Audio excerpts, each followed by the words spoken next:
अस्सलाम वालेकुम। पुत की हाल आ? तू जैकेट नहीं पाई? सर्दी थोड़ी आ।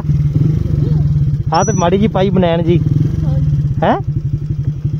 थले खड़ा हो, जैकेट पा मेरा पुत, शहजादा पुत। ये जैकेट नहीं पुत, ये तो अपर आ जैकेट पा मेरा पुत।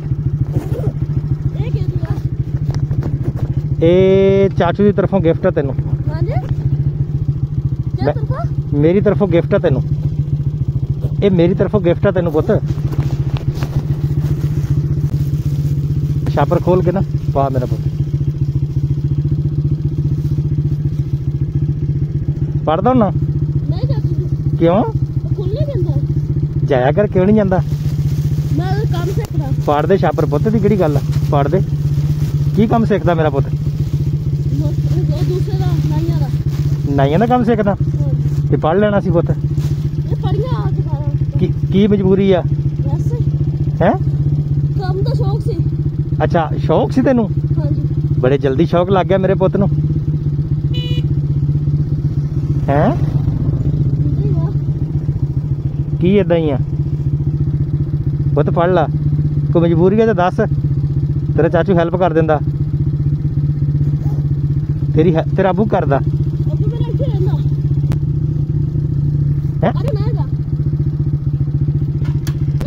चल मिला।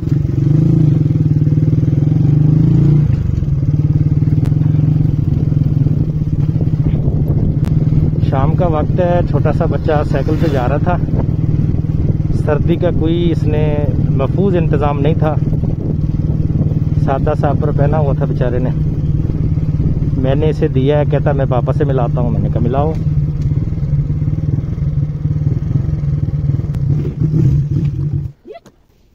मेरे पुत नू फिट आया जैकेट है ना?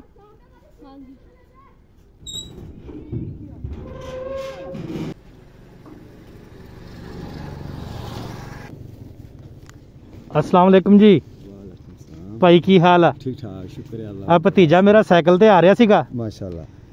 अपर जा पाया सी, ते मैं क्या यार बच्चे नू गिफ्ट करिए जैकेट। चलो मेहरबानी। जैकेट गिफ्ट की, सिर्फ भतीजा समझ के, बच्चा समझ के, ठीक है जी। माशाअल्लाह। मैंने पूछे यार पढ़दा नहीं? कहता मैं नाइयां दा काम सीखदा। हाँ जी, हाँ जी। मैं कहा वजह? कहता मैनू शौक आ। हाँ जी। मैं कोई मजबूरी है तो सानू शेयर करो, असीं तुहाडा खर्चा चुकदे आ पढ़ाई दा। सही है। ठीक आ। कहता मेरे पापा नू मिलाना, पापा नाल गल कर लो। नहीं शौक नाल एक ना यार, एक शौक एक पढ़ा नहीं सकिया मैं। अच्छा अच्छा अच्छा अच्छा। गरीब बंदा मजदूरी करदा इत्थे किसे दी। हाँ हाँ हाँ ते माशाअल्लाह 4 बच्चे हैं, हाँ। विचार मेरे बच्चे हैं। अच्छा शुक्र है अल्लाह दा भी रोजगार कमाई है। नहीं, अगर मजबूरी आ ते मजबूरी वालों बच्चे दी पढ़ाई ना खराब करो। नहीं जे इनू शौक है पढ़ाई दा, तो इंशाल्लाह मैं इहदा खर्चा उठावांगा। नहीं, ये शौक होण लग गया नाइयां दे काम ते, कहंदा पापा सिखदा। बेटे शौक ना कर रहा हुण? इन्हां तो बड़ी बच्ची आ भी, इन्हां तो बड़ी बच्ची आ।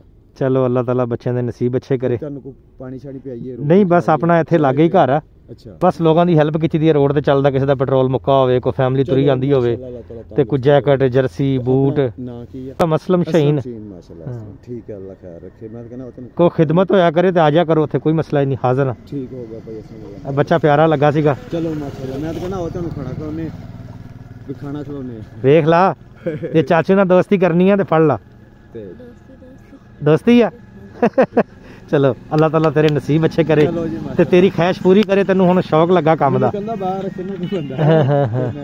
ठीक है भाई, मिल के बहुत अच्छा लग्या, बहुत शुक्रिया जी। अल्लाह खुश रखे। कोई नहीं, अल्लाह खैर रखे। होने हम उधर सी तो बंदा मिलदा रहंदा, कोई मसला नहीं, हाजिर है हाजिर है।